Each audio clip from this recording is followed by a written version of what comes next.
Facebook Live session. This is Vivek Iyani here speaking. I'm a millennial specialist, and today we're going to be talking about the interesting topic of how do you hit your first six-figure income milestone.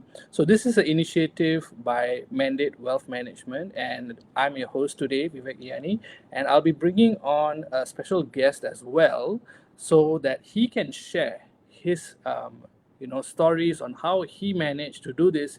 And the thing about this topic is, how did he hit his first six-figure income milestone in his early 20s? So I believe this is a very interesting topic for a lot of the aspiring, ambitious young millennials and Gen Zs out there, because this is something that usually takes a lot of time for individuals to hit. So let's bring on board. I'm going to bring on board the star of today's show to really share with us how he managed to do this. His name is Matthew Ng, and I'll let him introduce himself. So please put your hands together to welcome Matthew. Hi, Matthew. Hi Vivek, thank you so much for the kind introduction. Thank you for having me. Yes, you are the star of the show today. So I want to ask you, right? Before even we go into the questions, right? Maybe do a quick introduction about who you are, what you do, and we'll go to the questions after that. Can. Alright, so for those that don't know, I'm currently still in NUS, so I'm schooling and I'm already year 3 in business administration. Yeah, so I also work full time at AIA as a financial services consultant. Yeah. Oh, wonderful. So, Matthew, today we are going to be talking about how others can hit their first six-figure income milestone, especially when they are in their early 20s. Now, I want to ask you, right, when did you hit your first six-figure income milestone? When did you hit that? When did you cross that 100K mark? Okay, so for me, I first started working here in about 2020. Yeah, so in about October 2020 was when I first joined this industry. And for maybe like the first 6 months, half a year, I struggled a lot actually. And I was really facing a lot of obstacles and challenges. And honestly, many of the times I really wanted to give up. Yeah, but for the first 6 months, I did maybe about average of 15 to 20,000 dollars only. Yeah, and Oh, it was at the point where I was at my lowest, where my teammates as well as my mentor Rachel, she really helped me to kind of refocus and change a lot of things that were I was doing wrongly. And with this renewed mindset and kind of like the confidence that my team had given me, I managed to eventually recover. And in the previous year, 2021, I managed to hit my first 100K lah in annual income. oh, Yeah. wonderful, wonderful. Okay, so this is the first question I think a lot of people have is, why is 100K now being the key milestone? Why is that the key thing that people want to hit? Why is it? Do you know why it's become so popular? Hmm. I think actually this has been a very big conversation topic amongst some of my peers and a lot of my clients as well. A lot of undergrads, when they just graduate, they are maybe earning about 4K, yeah, on average, and they are only earning about five-figure annual salaries. And they usually think about, hey, when am I gonna hit that six-figure mark? And they're always talking about how they're gonna earn six figures before they're 30. And that has become, I guess, a milestone for many of the youngsters nowadays, as well as those people that are just starting off in their professional career for the first time. Yeah. Oh, wow, nice, nice. So, for you, right, what do you think is stopping a lot of these young, aspiring, and ambitious individuals from hitting that 100K, right, in terms of income? Because every one of us works hard. All of us are putting in the hard work. All of us want to achieve that level. How, what do you think is the things that's slowing them down from hitting that kind of a level of income? Yeah, what do you think they need to do as well? Hmm. Okay, actually, this is something that I was actually reflecting on a few days ago because of a course that I actually attended. And I think I narrowed it down to about three different aspects of my life, which I realized have changed tremendously over the past year. Firstly, it's definitely the environment. The environment that I've been in is so important lah. Without all these people pushing me to kind of grow and keeping me competitive alongside them, I will never be able to push myself throughout my comfort zone to get out of my comfort zone, and I would not be where I am today lah. So I'm really thankful for the people around me, as well as the mentorship lah. And secondly is definitely the different habits that I had. So if you look at me 2 years ago when I first started out, I'm someone that always likes to procrastinate and wait until the last minute, and I just never really enjoyed waking up early, all this kind of stuff. But I realized that I actually had to do all these difficult things and do it at such a high level where I actually seem like I even enjoyed it. And that's where I really see the results start to show lah. Yeah. So as long as we are disciplined and consistent in the habits, that's where the results come. Yeah, Right. And absolutely. I think for sorry, Carry on, carry on. I think for my last point is basically mindset lah. A mindset is very important because a lot of people they always have a very negative mindset, and then when they meet certain obstacles that cause them to fail, and they just end up giving up very easily. Yeah, so I think being tenacious is also extremely important lah, in whatever you do in life as well. Yeah, Yeah, yeah, so definitely. that's the three things I learned. The especially on the point on being tenacious, it is when it comes to hitting such a high big milestone, it also requires a lot from you as an individual, right? To be able to take in more failures, to be able to handle the disappointments that come with it, right? Everyone thinks it's like a fast and easy journey to get there, and there's no struggles actually happening along the way, but actually only you will know what are the struggles that you have gone through, what are the challenges that you have gone through to hit there. Now, you know, once you've hit that 100K, right? Once, let's say, assuming that, the people who are watching, they have hit that 100K and beyond in terms of income, what should they be then doing to now grow their income? What should they be doing with this new level of achievement? I think what a lot of people don't realize is actually it's very important that once you have, don't anyhow go and squander it lah. Yeah. So sometimes people when they reach certain milestones in life, they feel like, oh, I should get rewarded, and then they end up like spending really frivolously. Yeah, and I think that is actually one of the main reasons why I don't know if you have heard of this phrase. A fortune never lasts like three different generations lah. Yeah. So I would say that once people start earning 100K, once they start increasing their income, they need to actually figure out how they're going to budget it into different aspects of their life. And of course, it's very important lah. Things like insurance and getting yourself protected, as well as of course growing and accumulating wealth throughout the way. Yeah, so things like investment, savings, and some people even do things like crypto. Yeah, so it's always important to put your money to work harder for you lah. Because at the end of the day, you work so hard for the money. Why not let the money work hard for you, right? Instead of just leaving in the bank and just barely keeping up with inflation as well. Yeah. Right, right. And to talk more about this topic, we also have Matthew's mentor who's going to be coming on to share a little bit about her journey as well, right? So one of the key things that we realize that even though it may be easier maybe to hit this income level in this day and age, right? We don't know how it used to be back then when the value was a lot higher. So I'm going to welcome on stage Rachel. She is Matthew's leader and mentor, and we're going to be asking her some questions as well as to how when she also crossed this milestone as well. So let's welcome Rachel. Hi, Rachel. Hi. Hi, everyone. Thank you for coming and having me. Rachel, but before we begin asking you questions, maybe do a quick introduction about who you are and what you do. Okay, hi, everybody. I'm actually a mentor of Matthew and also leading mandate wealth management. So basically, I've been in this industry, banking and finance, for the last 2 decades and more. Yeah, and counting. So, yep. All right. So, Rachel, what I'm really interested to know is, when you started out, right?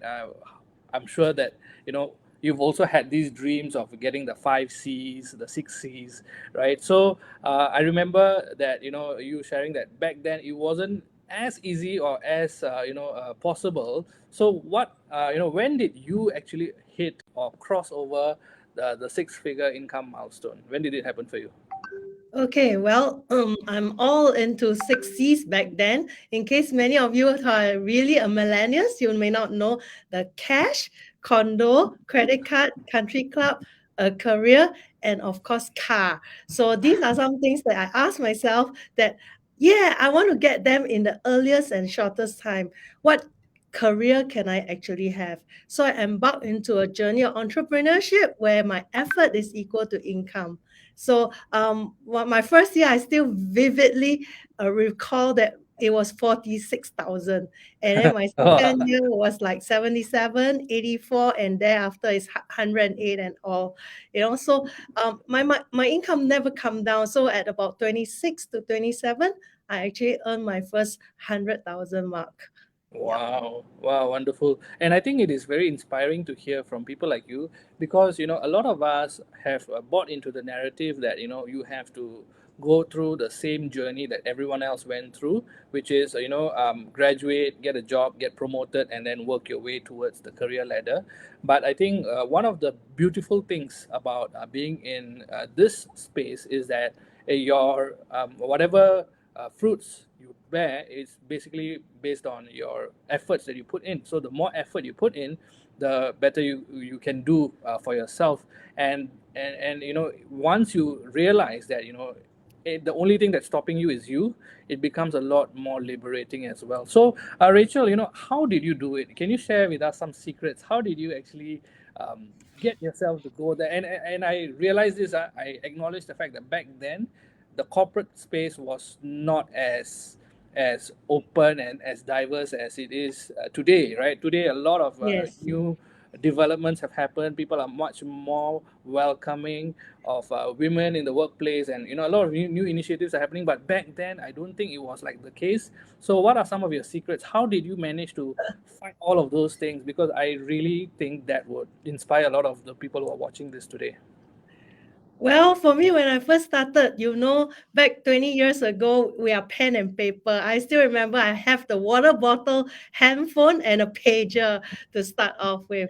So life wasn't easy, and there's no iPad. I actually literally carry tons of papers and even printer. So that was really a school of hard knocks, and financial literacy wasn't so developed back then. People always say that it's not easy back in the 90's doing life insurance. But people also repeatedly say it's not easy today. So, in fact, there's never an easy time. All it has is actually the mindset here. Yeah. Wow. Wow. So So it's like, for mm. you, right, what were some of the key principles that you had that allowed you to go through all of the challenges along the way? Well, for me, is already, I would always say, is hard work. And of course, there's no secret in this business. I always say, even being an entrepreneur, you're the first to open the shutter, you're the last to leave. So the secret is really hard work, tenacity, perseverance, and Mm. never give up. All thanks to my mom. She's a tiger mom. She really has high expectation of me. So I would say that the family does a big part of your success. Yes. Wow, definitely, definitely. So I'm going to come to our last question, and after that, we are going to head over to. I think we have some free gifts and prizes to give away as well, a lucky draw. So before we go into that, Sure. yeah, I'm going to ask both of you, Matthew and Rachel, what is your advice to the millennials and the Gen Zs to help them hit their first 100K in savings? They could be employees, they could be entrepreneurs, they could be maybe just looking for jobs right now, right? So, what is your advice to them? Okay, maybe I'll go first. So Hmm. for me, I have this quote that is basically my wallpaper on my phone lah, and it's something that I've been using for the past 3 years since I've been in this industry. Yeah, so I always believe action is very important. Taking action is more important than always planning lah, right? So my quote basically reads: the distance between your dreams and reality is called action lah. Yeah, so instead of sometimes we always have ideas and we always think of a lot of great ideas and we have like 101 ideas, but if we never put any of them into action, any of the day they're just worthless thoughts lah. Yeah, so I believe that whatever you guys want to do, whatever you guys have in mind, just take a leap of faith and just take action first. Yeah. And I think, Matthew, you are the role model and the example here because you have actually taken the action, you have achieved the milestone, you have achieved the success. So I think, this quote is very fitting for people because there are people who are interested and there's people who are committed. And I think we can see the difference based on the people who take action.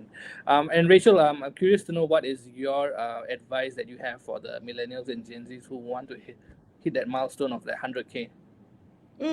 In order to save that 100K, I would say pay yourself first, be prudent, like what we are all doing, investing, right? So continue to invest your excess savings. I will always say that seek professional advice when you're down to investing because there's lots of scammers out there, and there are times when you may not be too emotionless, I would say. Yeah. So many of us are always investing with our emotions. So avoid greed, be prudent with your hard earned savings, and be financially sound and stay up. Yeah.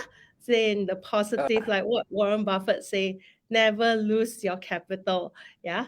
So my end quote is that if you fail to plan, your plan will fail. So always plan ahead. With that, Oh, thank you, Vivek. wonderful. So let's move on to the free gifts we have. So for all of you who want to be part of this, what we want you to do is stand by your keyboard because we're going to be giving these away really fast, right? So Rachel, can you just share with them what they stand to win and what they need to do? Yeah. Okay, for those fastest fingers first, if you are keen to get an Enneagram test, which is actually paid for test, is beyond what those of you who have gone online with me, the free Enneagram test. This one will come with full 30 minutes of coaching, plus sharing with you your strengths and your potentials in a full report, and you will be given your report. And the fastest fingers first will get actually a Starbucks voucher from us. All right. So please type in the chat and say, I'm keen. All right. So you heard Rachel. If you're keen to get a personality profiling test, which is absolutely critical for you to learn to understand what are your strengths, what's your personality, are you going to be able to, how do you contribute to the workplace, right? If you want to learn more about yourself and how to communicate with others, this is the kind of tools that you typically will need to pay for. So Rachel has been very kind to sponsor this. So type I'm keen, right? And we will see who are the people who have kind of messaged, and then we will get in touch with you, right? And of course, the fastest fingers will also get the Starbucks voucher, so that when you are meeting up with Rachel, you guys can have a good time at Starbucks as well. So I think with that, we're going to be wrapping up today's live session. Thank you so much, Matthew and Rachel, for joining us and sharing your insights on how individuals like millennials and Gen Zs can hit their first six-figure income milestone. I think it is something that we all secretly want to do but don't know how to do it, right? So thank you for sharing your insights. Now, if they want to get in touch with you, where can they go? How can they connect with you? Well, Vivi and I will be putting up this link and a QR code. You can scan even when we're offline. You can also reach us. Right.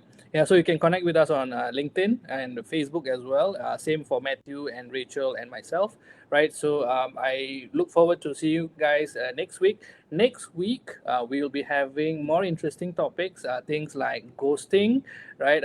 Things like ikigai. And we would also like to know what are some of the topics you would like us to talk about as well. So you can share that in the comments, and we will look around to share a lot more content on these topics. I believe these are some of the things that it's good for you to know so that you are well prepared for yourself and for the future. So with that, I think we will end today's session. Thank you for joining us, and I'll see you guys next week. Bye. Thank you. Bye. Bye. Take care. Take Thank you so care. much, Vivek. Thank you.